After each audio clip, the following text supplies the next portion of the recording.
नमस्कार, मी अंशु काशीद आणि तुम्ही पाहत आहात न्यूज डॉट्स.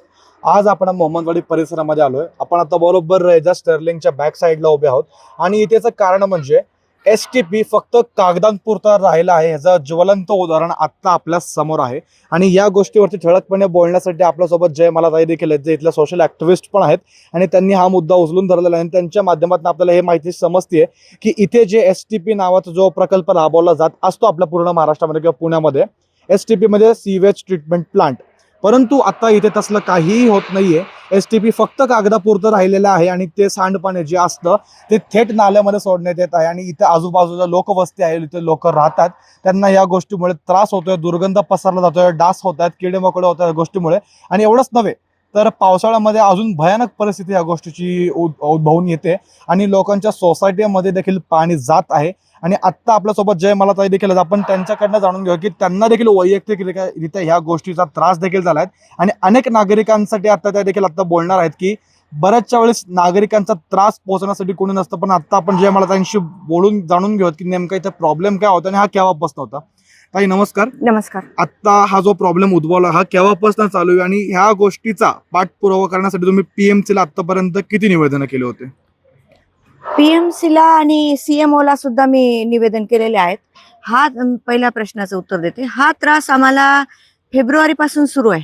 फेब्रुवारीमध्ये आमच्या कंपाऊंड वॉलला गंगा किंगस्टन जे की बाजूच्या साईडला आहे, त्याच्या कंपाऊंड वॉलला तडा गेला आणि तिकडनं पाणी आत येत होतं. त्यावेळेला पाण्याचं हा जो प्रकार आज आता आपल्याला दिसतोय तो कमी होता, मात्र आता तो प्रचंड वाढलाय या 2 महिन्यामध्ये.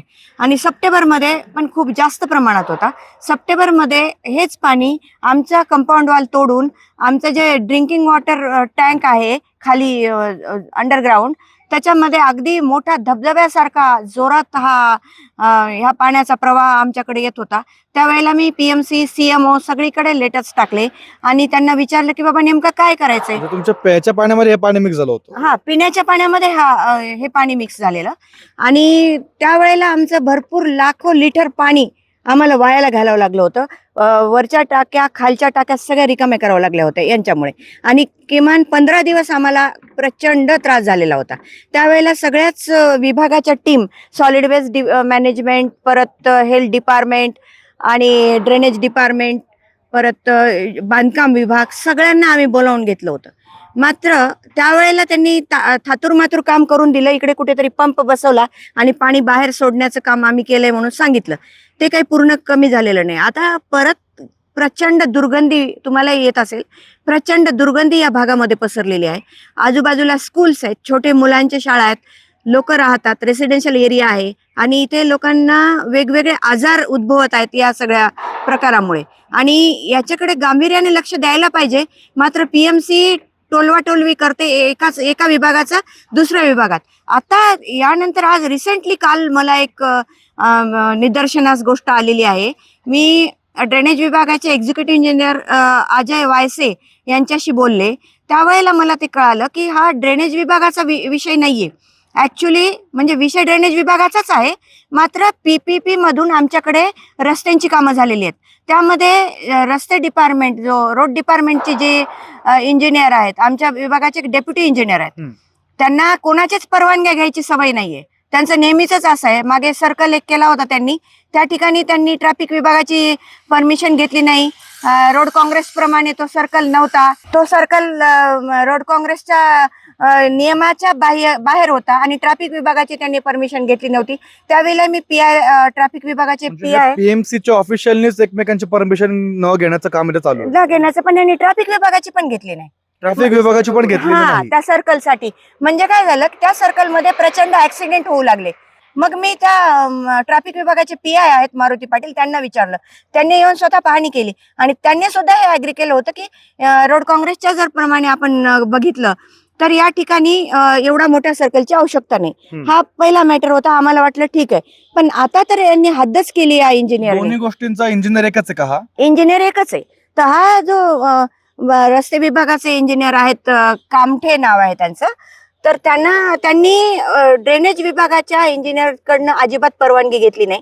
त्यांनी डायरेक्ट पाईपलाईन टाकून दिली.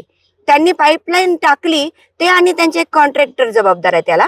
आणि त्यांनी ती पाईपलाईन टाकल्याच्या नंतर परस्पर कनेक्शन पण देऊन टाकले आणि विदाऊट एसटीपी वॉटर आहे हे डायरेक्ट सिवेज वॉटर यामध्ये मिक्स होऊन येतंय आणि एसटीपी प्रत्येकच लोक करतच नाही तिकडे. माझ्या तुमच्या माध्यमातून मी एमपीसीबी आणि सीपीसीबी एनजीटी यांना कळवू इच्छिते की हे जे एसटीपीचे प्लांट्स प्रत्येकाला कंपल्शन आहे प्रत्येक सोसायटीला की त्यांनी चालवावं, पण त्या एसटीपी जर करायचा असेल यांना तर तो जर प्लांट चालवायचा असेल तर महिन्याला लाख रुपये खर्च यांचा आहे. त्यामुळे ही लोक काय करतात की डायरेक्ट सोडून देतात. मग यामुळे लोकांचे आरोग्य धोक्यात आलेले आहेत. लोक परेशान आहेत, इकडे आजारी पडतात सतत. सगळे वेगवेगळे डेंग्यू, मलेरिया, परत काय टायफॉइड वगैरे सगळ्या गोष्टी झाल्यात लोकांना. सगळे परेशान आहेत. दाखवून ड्रेनेज विभागाचा आता तसं बघायला गेलं तर यांचा प्रत्यक्ष हस्तक्षेप नव्हता इथे असं ते म्हणतात की त्यांना माहितीच नव्हतं. त्यांच्या परस्पर ही गोष्ट करण्यात आली आणि याच्यामध्ये म्हणजे अचानकपणे जर त्यांना विचारलं गेलं की काय चालू तर ते पण असं क्वेश्चन मार्कच त्यांच्यावरती असेल. मग आता त्यांचं या गोष्टीवरती काय उत्तर आहे किंवा आता त्यांची काय प्रतिक्रिया आहे की आता जर ते ड्रेनेज जर असं होत असेल किंवा असं एसटीपी न राबवलं जाण्यामुळे इथे सर्व सांडपाणी सोडण्यात येतं तर मग ड्रेनेज विभागाचं काय ह्याच्यामध्ये भूमिका असणार आहे का पुढं? हा, ड्रेनेज विभागाशी मी बोलले. ते मला म्हणाले की आम्ही इकडचे पाईपलाईन सिमेंट वगैरे टाकून बंद करू आम्ही ते, आणि जोपर्यंत कनेक्शन्स म्हणजे पूर्ण होणार नाहीत, कारण त्यांचं कनेक्शन फॉरेस्ट मध्ये अडकलेलं आहे. त्यांनी मला मागच्या वेळेला सांगितलं होतं, मी चीफ कन्झर्वेटरला फॉरेस्ट विभागाच्या बोलले होते फोनवरून मोहिते सवायांना, तर ते मला म्हणाले होते की मॅडम त्यांनी आमच्याकडे प्रॉपर प्रस्ताव दिलेला नाही. जस्ट त्यांचं एक लेटर माझ्याकडे अर्ज आलेला आहे माझ्या ऑफिसला, मात्र त्यांनी प्रस्तावच सबमिट केलेला नाही, तो ऑनलाईन करावा लागतो, त्यासाठी भरपूर कागदपत्र लागतात असं म्हणणं ड्रेनेज विभागाचं आहे पीएमसीच्या. तर पीएमसीने जर प्रस्ताव सादरच केले नाही तर मग हा जो पाईप जोडण्याचा पराक्रम आहे हा कुणी केला आणि का केला? कामटेंनी केला. कॉन्ट्रॅक्टर आणि कामटे यांचं काहीतरी यांची मिलीभगत आहे. त्या मिलीभगत मधून त्यांनी हे केलेलं आहे. या ऑफिशियल्सवर डायरेक्टली मी नवल किशोर राम आयुक्तांना एक विनंती करते की असे जर प्रकार पुण्यामध्ये घडत असतील तर तुम्ही गुन्हे दाखल करा. तुमचे ऑफिशियल काय जे आहे ते तुमची निलंबनाची कारवाई चालू राहील, परंतु गुन्हे दाखल करून याची उच्चस्तरीय चौकशी करा की हे कशासाठी केलं, याच्यामधून कुणाचा फायदा होता. आणि लोकांना त्रास देण्यासाठी जर तुमचं ऑफिस काम करते, तुमच्या कर्मचारी अधिकारी अशा प्रकारे जर काम करत असतील तर लोकांच्या टॅक्सचा पैसा तुम्ही वाया घालवताय. आम्ही टॅक्स भरतो कशासाठी? आम्ही आज एवढाले प्रॉपर्टीचे रेट आहेत या भागामध्ये, हे कशासाठी आहेत? आणि पीपीपीचं जरी आहे तरी हे लोकांच्या खिशातल्या टॅक्स सगळं गेलेलं आहे तिथे. हे कोणत्या अधिकाऱ्यांनी स्वतःच्या पैशातून केलेलं नाहीये. त्यामुळे इथे मनमानी करू नये अधिकाऱ्यांनी, एवढीच मला एक सूचना त्या लोकांना द्यायची आहे की तुम्ही नवल किशोर रामांना तुम्ही या गोष्टीबद्दल पत्र लिहिलं होतं. नवल किशोर राम खुद्द यांचं काय तुम्हाला उत्तर आले आतापर्यंत? पीएमसी कडे तुम्हाला काय उत्तर आलेत का? म्हणजे ड्रेनेज विभाग किंवा आता ह्या दोघांना जर सोडून ऑफिशियल जे पीएमसीचे अधिकारी आहेत त्यांचं काय तुम्हाला शाश्वत पत्र किंवा उत्तर या गोष्टीबद्दल आलेलं आहे किंवा ते पण का इथे दुर्लक्षच करतात असं वाटतंय? नाही, मध्ये मी सप्टेंबरमध्ये त्यांच्याशी फोनवर चर्चा केली होती या संदर्भामध्ये. त्यावेळेला त्यांनी सगळ्या टीम इकडे माझ्याकडे पाठवल्या. त्यांनी सहकार्य केलं मला. म्हणजे तसं पाहिलं तर आयुक्त हे सहकार्य करणारे व्यक्ती आहेत, मात्र हे जे अधिकारी आहेत ना हे स्वतःच्या मनाने काम करणारे, जे की कामठ्यांसारखे, ते चुकीची गोष्ट आहे. आज एज्युकेटेड एरिया आहे, हा एज्युकेटेड लोक इकडे राहतात, आणि तुम्ही जर अशी फसवेगिरी करत असाल, तुमची मनमानी जर इथे करत असाल तर ही कोणाची एकट्याची प्रॉपर्टी नाही ना. पीएमसी म्हणजे पीएमसी हा जो विभाग आहे लोकांसाठी चालवला जातो, आणि जर ते लोकांच्या साठी नाहीये, हे एखाद्या व्यक्तीसाठी होत असेल तर ही चुकीची गोष्ट आहे. तर आता तर या वेळेला मी आयुक्तांना अजून बोलले नाही, पण मी आज फोन करणार आहे त्यांना, कारण मी आता ही एवढी हॉरिबल सिच्युएशन मी आता पाहिलेली आहे आणि मी फोटोज पाहिले होते फक्त. इकडे एक्झिक्युटिव्ह इंजिनियर येऊन त्यांचे ड्रेनेज विभागाचे आणि बांधकाम परमिशन विभागाचे, मी काल दोघांनाही बोलले होते, बर्वे म्हणून आहेत बांधकाम विभागाला एक्झिक्युटिव्ह इंजिनियर, त्यांच्याशी पण चर्चा झाली होती माझी. त्यांनी मला हे सांगितलं की मॅडम आम्ही अशी काही परमिशन दिलेली नाही, एसटीपीचे प्लॅन कंपल्सरी आहेत. आता तुम्हाला असं वाटतं का इलेक्शनच्या टाइम पिरियड मध्ये ह्या अशा गोष्टींवरती पीएमसी लक्ष देईल म्हणून? पीएमसीने लक्ष द्यायलाच पाहिजे. जर पीएमसीला अशा गोष्टींवर लक्ष द्यायला वेळ नाहीये तर मग आम्हाला किंवा इतर लोकांना त्या इलेक्शन मध्ये काय इंटरेस्ट असणार आहे? आज मला सांगा, किती वर्ष झाले बॉडी नाहीये तिथे इलेक्टेड, तरी देखील आयुक्तांच्या यांच्या अगोदर पण आयुक्त होते पण त्यांनी काम नाही केलं. पण जेव्हापासून नवल किशोर राम आले त्यांनी बऱ्याच गोष्टींमध्ये आम्हाला खूप सहकार्य केले या भागामध्ये. इलिगल होर्डिंग्ज असतील, आयर्न स्ट्रक्चर असतील, या परत तो सर्कल असेल इलिगल केलेला, या सगळ्या गोष्टींमध्ये त्यांनी आम्हाला बऱ्यापैकी साथ दिलेली आहे आणि ते अजूनही देतील अशी मला खात्री आहे. आता ह्या भागात आपण देखील बघू शकतो की जो मुद्दा जयमाला ताईंनी मांडला होता तर तो त्या बाजूने म्हणजे आपण डाव्या बाजूने बघू शकतोय की तिकडनं ते तसं सांडपाणी वाहत येतंय आणि ते थेट इकडनं पुढे म्हणजे इथून स्ट्रेट ते पुढे जातं आणि उजवीकडनं खाली जाऊन ते आता पुढचं जो सगळं स्ट्रक्चर आहे तो सगळं आता झाकण्यात आला, तर ते दगड माती वगैरे सगळी टाकण्यात आली आहेत. परंतु आता तरी देखील थोड्या महिन्यांपूर्वी तिथं असं प्रॉब्लेम झाला होता की ह्याच्या माध्यमातून देखील म्हणजे इकडनंच पुढे जाऊन त्यांची सोसायटी लागते, म्हणजे बऱ्याचशा नागरिकांची सोसायटी इथे आहेत. आणि आता तरी तात्पुरतं इथं तुम्ही मार्क्स देखील बघू शकता, पाणी कुठपर्यंत असतं तिथे ओलसर मार्क्स देखील आपल्याला त्या दगडांवरती दिसत आहेत.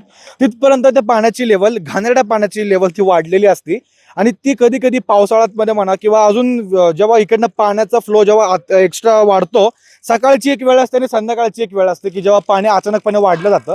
आणि बरंच वेळा असं झालं होतं की इकडनं हे जे पाणी जातंय आतमध्ये, मागच्या बाजूला सोसायटीज आहेत, तर त्या इकडनं ते पाणी जातं आणि थेट सोसायटीज मध्ये जाऊन ते पाणी पडतं आतमध्ये. म्हणजे सोसायटीच्या भिंतीतनं हे पाणी झिरपून पार डिरेक्टली आतमध्ये जातं आणि एवढं आतमध्ये गेलं की पिण्याच्या पाण्याच्या टाक्यामध्ये ते पाणी परस्पर जाऊन मिसळलं होतं. आणि जेव्हा ह्या गोष्टीबद्दल ही गोष्ट प्रामुख्याने तेव्हा नजरेस आली जेव्हा एकाच बिल्डिंग मधले अनेक जण आजारी पडले त्या पाणी पिऊन. म्हणजे थोड्या दिवसात हे पाणी कॉन्स्टंटली पिलं गेलं आणि एकाच सोसायटी मधले बरेचसे जण आजारी पडले गेले. त्याच्यानंतर संशय आल्यामुळे जेव्हा टाकी उघडण्यात आली तेव्हा असं समजलं की ते सांडपाणी आणि पिण्याचं पाणी मिक्स झालेलं आहे आणि ते पिल्यामुळे सोसायटीतले बरेच जण आजारी पडलेले आहेत.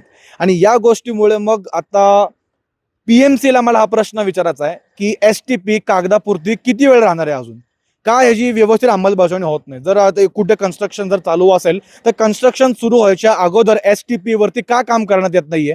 प्रत्येक वेळेस नागरिकांचा जीव धोक्यात घालतच आहे का? हे पीएमसीने ठरवलेलंच आहे का? हा देखील मला इथे प्रश्न विचारायचा आहे. कारण की प्रत्येक वेळेस वेटीस नागरिक धरले जातात. कन्स्ट्रक्शन होतील, कन्स्ट्रक्शन होतच राहणार आहेत, परंतु कन्स्ट्रक्शन सोबत सेफ्टी प्रिकॉशन्स काही असतात की नाही ते देखील इथे काही केलं गेलं नाहीये. असंच सांडपाणी जे आहे ते इथे उघड्यावरती ठेवण्यात आलंय. या गोष्टीमुळे नागरिकांच्या जीवाला धोका निर्माण झालाय. पिण्याच्या पाण्यामध्ये ते पाणी मिसळलं गेलं, नागरिकांचा जीव धोका झाला. जर ह्या गोष्टीमुळे जर कोणाचा जीव जर गेला असता, टायफॉइड होऊन, मलेरिया होऊन, डायरिया होऊन, तर ह्याची जबाबदारी पीएमसीने घेतली असती का? हा प्रश्न मला परत एकदा विचारायचा आहे. तर या गोष्टीवरती पीएमसी, आता इलेक्शन तर आलेलंच आहे, तर इलेक्शनच्या पार्श्वभूमीवरती देखील आता पीएमसी या गोष्टीला कितपत गांभीर्याने घेतीये का ती अजून वाट बघते की अजून सोसायट्यांमध्ये पाणी घुसावं आणि अजून नागरिकांचा संतापच व्हावा, ह्या गोष्टीची पीएमसी वाट बघताय का? आता लवकरात लवकर पुणे महानगरपालिकेने या गोष्टीची गांभीर्याने दखल घेण्यात यावी. आणि आता या गोष्टीवर तुम्हाला देखील काय वाटतं की तुमच्याही भागामध्ये जर STPचा प्रॉब्लेम असेल किंवा असेच जर सांडपाण्याचा प्रॉब्लेम असेल तर आम्हाला कमेंट्सच्या माध्यमातून सांगायला विसरू नका आणि पाहत राहा न्यूज डॉट्स. मी अंशुक आशिल.